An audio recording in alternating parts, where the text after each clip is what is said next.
Good afternoon.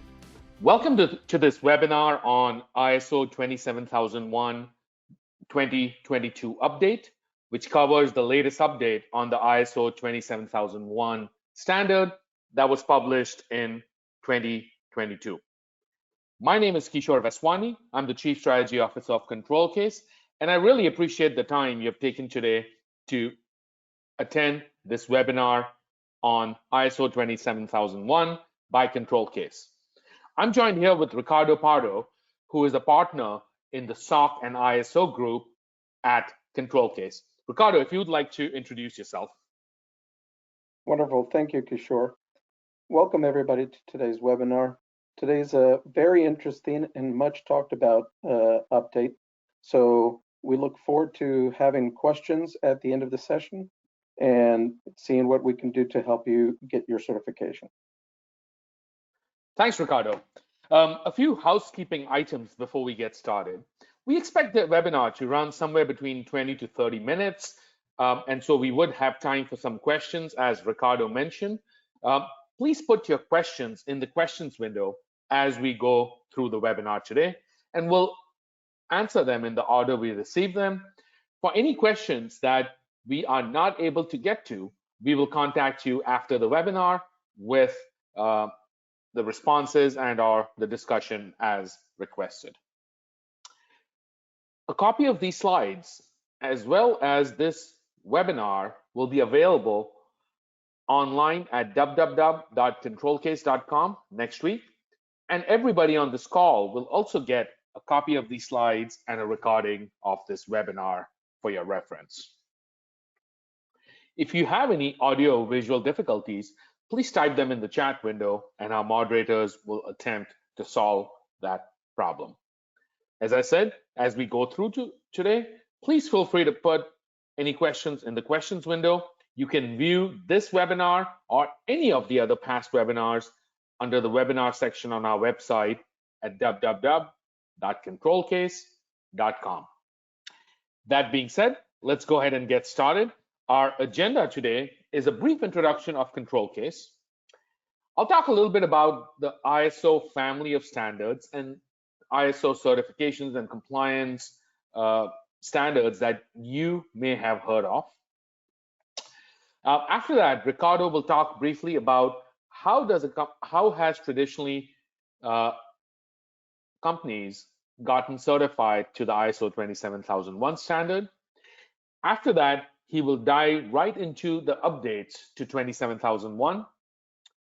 And after that, we should have some time for Q&A. For those of you who are wondering, the amount of changes in the ISO standard are not that difficult for a company that has already been certified to, if they start early, to get certified to the new standard. So I know we're going to go through this today, but right at the start, I wanted to kind of mention and comfort our customers that the changes and the path, it does require some work, but going from being certified to the old standard to the new standard is very doable with some amount of work put in to get compliant to the new standard. That being said, let me get into a ControlCase introduction. We at ControlCase focus on IT certification and related continuous compliance services. We focus really on partnering with customers and going beyond just a checklist. We have more than 1,000 customers, and we have done thousands of IT security certifications. And again, the IT security certifications and related continuous compliance services are really what we do at ControlCase. Two of the pillars that we work with our customers, not only on ISO 27001, but on all the other standards we certify companies to, PCI, DSS, HITRUST, etc. We are a partner with the customer and do not follow a checklist approach. And so we do believe in a partnership approach and ensuring that the end result is a better security posture for the customer. Through our proprietary platform, ControlCase Compliance Hub, we also automate as much as possible and streamline the process of IT security certification and related continuous compliance services. So partnership approach as well as automation are two key pillars that our customers enjoy when they work with us on IT certifications and IT continuous compliance services. From a certification point of view, we certainly certify companies to ISO 27001 standard. We are accredited with ANAB, and we also certify companies to other standards like PCI DSS and some of the other ones you see here. In fact, one of our most popular offerings is One Audit, where a customer can do a single assessment with us and certify or get compliant to multiple regulations that exist out there. And again, you're seeing some of these. There's a lot more. ControlCase certifies and or helps companies get compliant to. That was a brief overview of ControlCase. Now we're going to jump into the next section, which is the overview of the ISO family of standards. We feel it's important to talk about this before we talk about the changes that are going to come into effect or have come into effect with the 2022 update. So what is ISO 27001? Number one, it's published by the International Organization for Standardization. They publish a lot of standards. The ISO 27000 series is a whole series of standards, out of which really ISO 27001 is the primary standard, and we'll be talking about some of the other standards in that arena as well. It focuses on information security, and it provides a wide coverage using a risk-based approach for organizations of any size to manage information security. Again, it's a fairly wide standard focused on information security and enables organizations in any industry and of any size to effectively have a risk-based managed approach to security. Many of you might have heard ISO 27001 and ISO 27002. It can get confusing, so I want to talk a little bit about that over here. ISO 27001 is the central framework of the ISO 27000 series. And when you get certified from a company like ControlCase, which is accredited by a body like ANAB, the certification is against the ISO 27001 standard. It talks about the implementation requirements for the information system that is looking to get certified. ISO 27002 are the actual controls.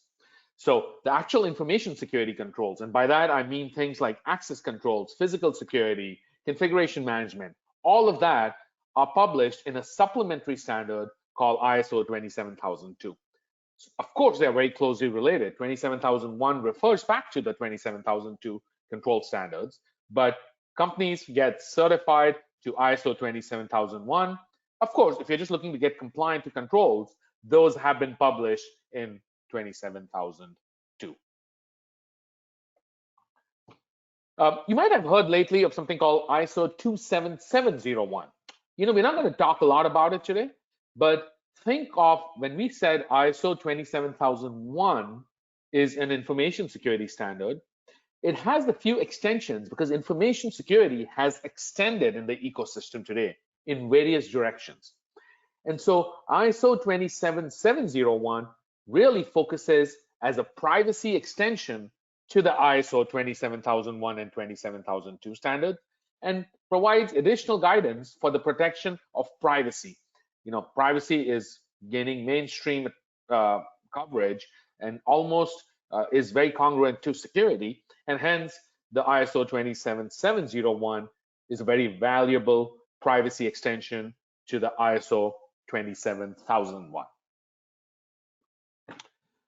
You might have also heard of ISO 27017 and ISO 27018. Again, these are some extensions. 27017 is focused on cloud services. So when we talk about cloud, We all know that the industry, a lot of our customers, a lot of your customers are all moving towards cloud, whether it's private or public cloud. And hence, the 27017 standard is a good extension to the ISO 27001 standard, which focuses on cloud services. And then finally, 27018 is really around protection of PII, or personally identifiable information, for PII processors. So just like 27017 is for cloud, we talked about earlier, 27701 was for privacy, and 27018 is for protection of PII, or personally identifiable information. You might have also heard the acronym ISMS, or Information System Management System, Information Security Management System. ISMS is a framework of policies and procedures. That's basically what it is. And it really guides and is closely related to the ISO 27001 standard. And it includes all the different controls that an organization has to look at from a risk management perspective.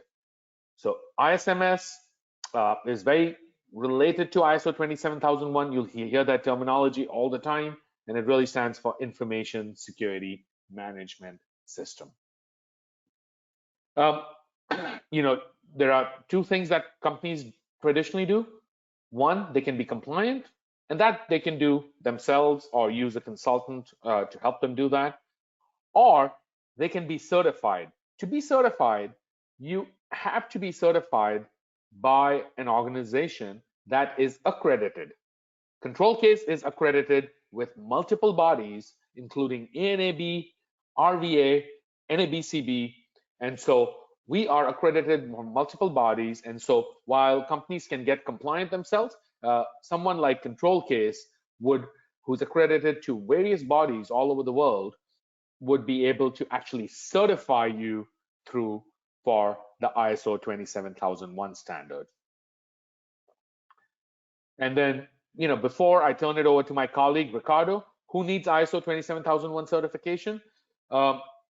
Anyone if you need to prove to your customers that you care about security, if you need to make sure your board of directors is comfortable that you're doing the right thing, and you have an independent third party validating it, if you want to make sure security, privacy, and other related things like business continuity are being looked at in a systemic manner, you need an ISO 27001 certification. The size and the turnover of the business does not dictate the need for ISO 27001. Of course, you could get other certifications too, but an ISO 27001 is the globally acceptable certification for proving that to your board of directors, to your management, to your business partners, and to your customers, that you care about security, that you care about privacy, and you care about business continuity. That being said, I'm now going to turn over, as we get into the nuts and bolts of 27001 certification, as well as all the updates, to go ahead and talk about the details on ISO 27001 in a second here. So Ricardo, over to you. Thank you very much, Kishore. So now let's talk about the nitty-gritty, right? What is 27001? What does it look like? What does it feel like? Well, let's talk a little bit about the certification methodology. So in year one, an organization that is trying to be certified goes through a full audit. The full audit covers the next 3 years certification, and I'll explain in a second. Under ControlCase's methodology, the average timeline for a customer to get their certification throughout the audit life cycle is anywhere from 3 to 6 months, starting with a pre-assessment where we do an initial evaluation of policies and procedures to go through what is called a stage 1 audit. And then when we get out of stage 1 and everything looks good there, we move into the stage 2 audit. That then triggers the recommendation for an actual deliverable of a certificate being issued.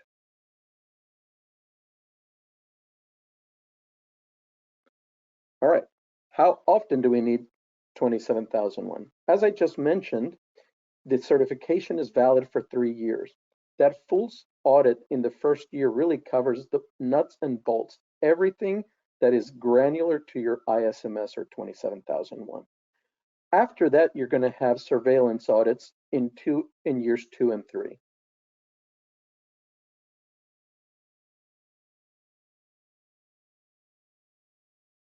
In years 2 and 3, the surveillance audits are essentially mini audits assessing the continued compliance to 27001.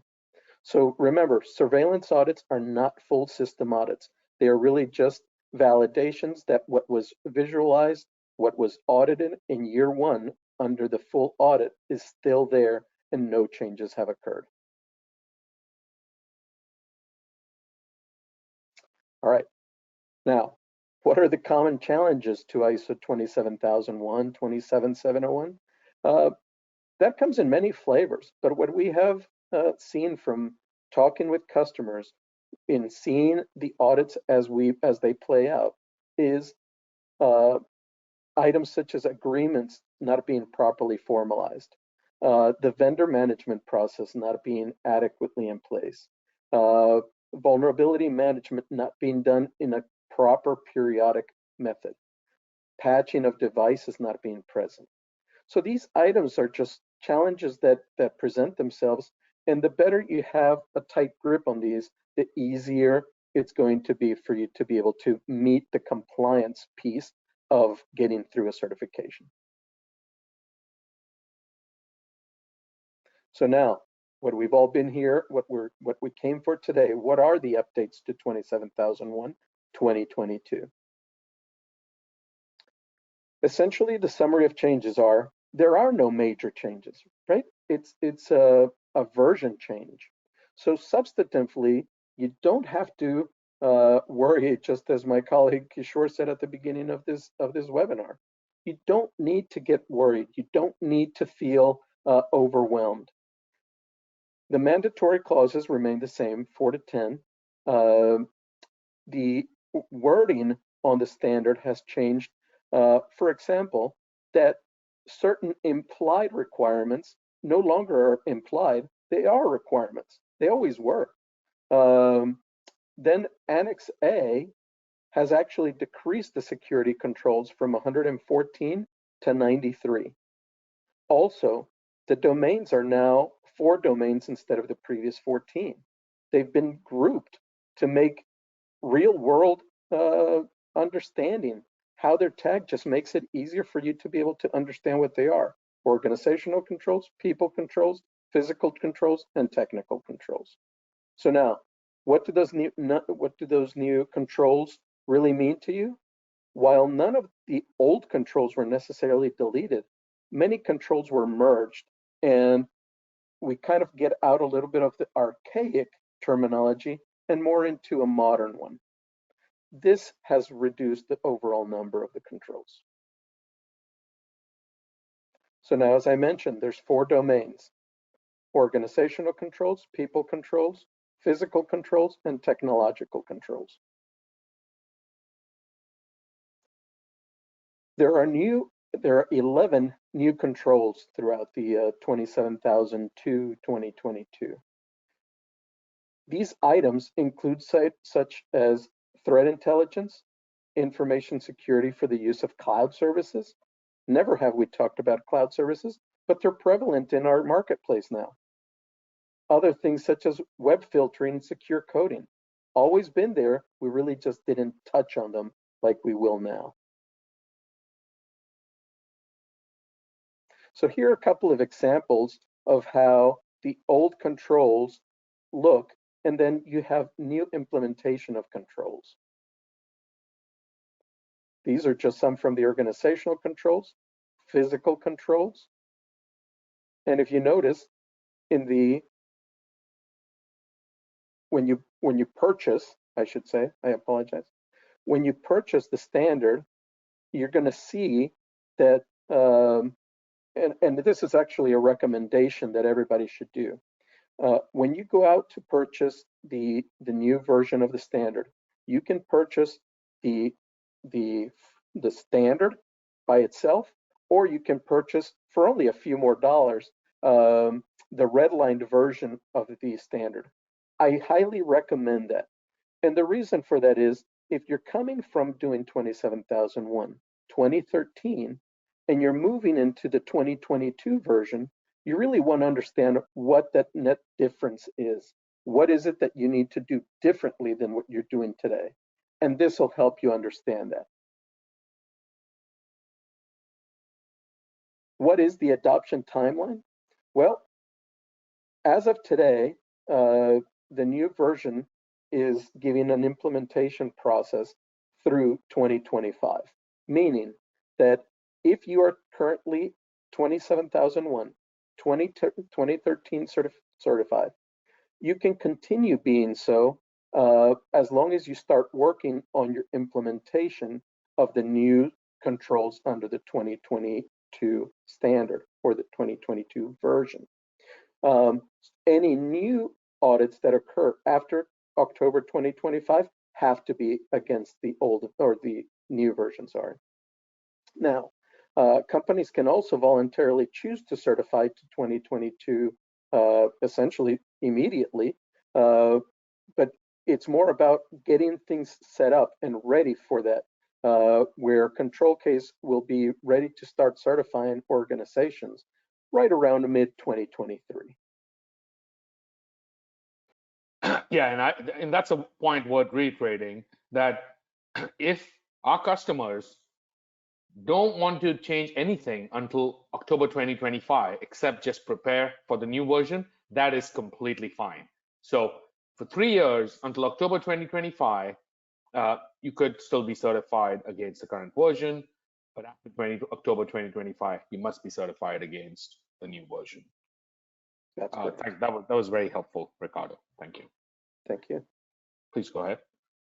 So now, what are the next steps? So the big next steps are getting the company ready by doing an exhaustive risk register. Remember that ISMS is heavily, heavily based on appropriate and adequate risk approach, okay? So one of the first things you need to do is address your risk register to face towards the new standard. Second, you want to update your statement of applicability to align with the new updated Annex A. Step 3, you want to review and update all your documentation. So although the standard may not call for any major changes, and even if there are sections where it doesn't have changes, there still may be some numbering changes in the standard that you need to make sure your documentation adequately reflects. Then step 4, get audited against the new 2022 version using a certified auditor or an accredited audit firm such as ControlCase.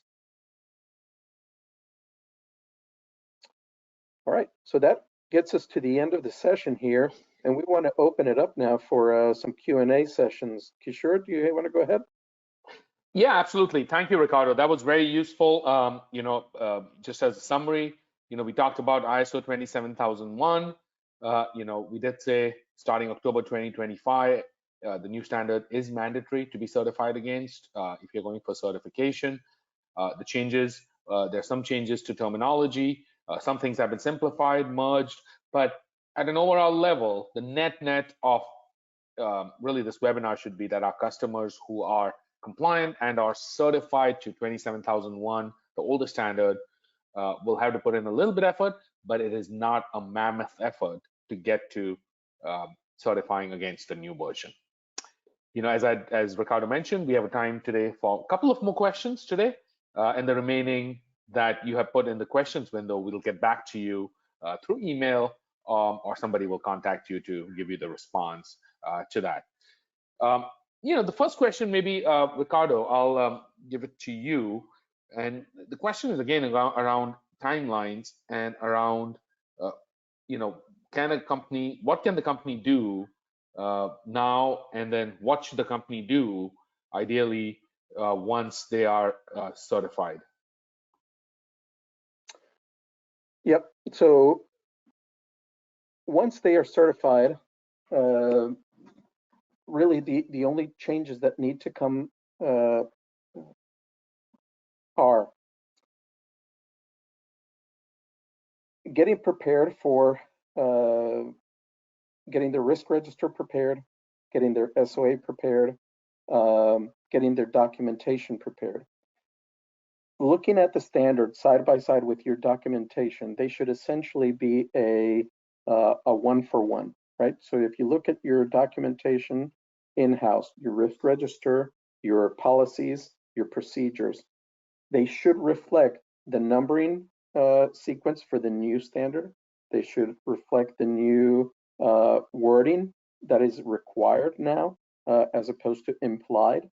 So it's really, again, a matter of doing the homework, reading the standard. It's a quick read, and getting your documentation in place. Great. And then of course, companies can, for everyone's benefit, the companies can already start looking at the new standard and start getting compliant to it. Somewhere starting the mid of next year is when we can certify companies against the new standard as well. But you can use the time between now and then to really get ready, to get certified to the new standard if you choose to. You can continue to choose the old standard, but after October 2025, that won't be an option. Great, that was great. Ricardo, another question that I have is, when it comes to the new standard, what, if any, has changed between stage 1, stage 2, stage 3 requirements, whether it comes to timeline or the method that companies are used to when they undergo certification, if any? That's a great question, Kishore, actually. Because let's say, for example, you are currently certified to 27001:2013 in 2023. So you have your initial certification, so it's that full audit that we talked about. And then in 2024, you say, okay, I have my system set up to go against the 2022 standard. So we've made all the substantive changes. We're ready to proceed. Well, at that point, we continue with the surveillance audit methodology, but we have to take into account that now we need to confirm the changes that occurred with that 2022 standard. So there will be a little bit of additional legwork on our side. There will be additional man days required during the audit to be able to verify those changes. Great, that's very helpful. Sounds like companies, if they choose to, even between now and October 2025, whenever their audits come up, whether it's stage 1 or stage 2 and 3, if they're ready, they can certainly choose to move forward starting mid of next year with the new version. That's great. This is the only time we had for all. This is unfortunately the only time we had for a couple of questions. Any of the remaining questions, we will get back to you. Ricardo will get back to you, and the team will get back to you. Again, a copy of this recording and a copy of these slides will be distributed early next week. But you can go at any time and see a recording on this or any of the other certifications, whether it's PCI, ITRIS, and so forth, on our website at www.controlcase.com. Thank you, Ricardo. Thanks, everybody. Have a great day. Thank you all very much. Have a great one.